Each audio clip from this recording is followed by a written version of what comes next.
পবিত্র ইস্টার উপলক্ষে পাহাড় তরাই অঞ্চলে আয়োজিত হলো নানান অনুষ্ঠান, ছিল শোভাযাত্রা সহ নানান ধর্মীয় কর্মকাণ্ড।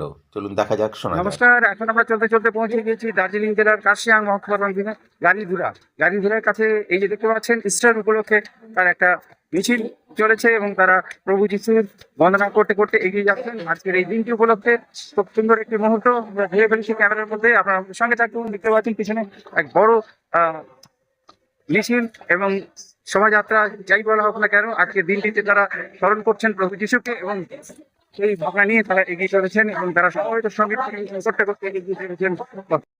প্রচুর লোক আশপাশে বিভিন্ন জায়গায় খেলছেন। তারা আজকের এই পবিত্র দিনটি পালন করবেন। অনুষ্ঠানের মধ্যে দিয়ে আমরা এখানে রয়েছি। খুব সুন্দর একটা পরিবেশ, প্রচুর মানুষের সমাগম এবং অনেক মানুষ এসেছেন এই উৎসবে যোগ দিতে। দিবস আজকে পালন করা হচ্ছে। বিশ্ব ধর্মাবলম্বী যে সমস্ত মানুষ রয়েছেন তাদের আজকে পবিত্র দিন।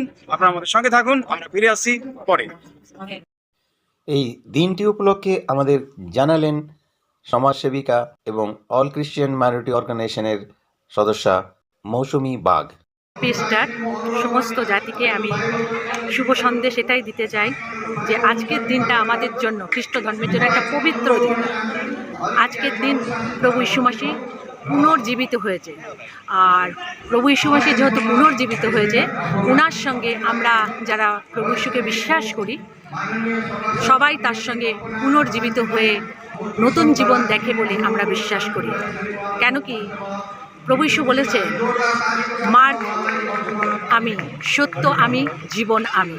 সেহেতু মার্গ সত্য জীবন, যে ওনাকে বিশ্বাস করে, যে ওনাকে ভালোবাসে, আর তাকেই উনি এই রাস্তা দেখান।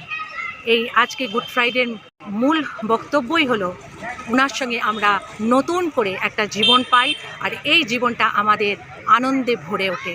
আমরা চাই এই আনন্দটা, এই অনন্ত জীবন যেটা আমরা পেয়েছি, অন্য জাতীয় যেন এই অনন্ত জীবনটা প্রাপ্ত করতে পারে, এটাই আমি প্রভু যীশুর কাছে প্রার্থনা করি। আমেন। অর্থাৎ পবিত্র ইস্টার ডে উদযাপিত হলো দার্জিলিং জেলার কার্শিয়াংয়ের গাড়িধুরাতে। এখানকার স্থানীয় মানুষ এবং তারা সমবেতভাবে এলাকাতে তারা শোভাযাত্রা করলেন এবং অনুষ্ঠান করলেন। সাংস্কৃতিক অনুষ্ঠানের মধ্যে দিয়ে পালিত হলো আজকের এই দিনটি। বিভিন্ন জায়গা থেকে এখানে মানুষ এসেছিলেন এবং তারা তাদের শুভেচ্ছা বিনিময় করলেন। এই দিনটি উপলক্ষে তারা যে বার্তা দিলেন সেটা হলো শান্তির বার্তা।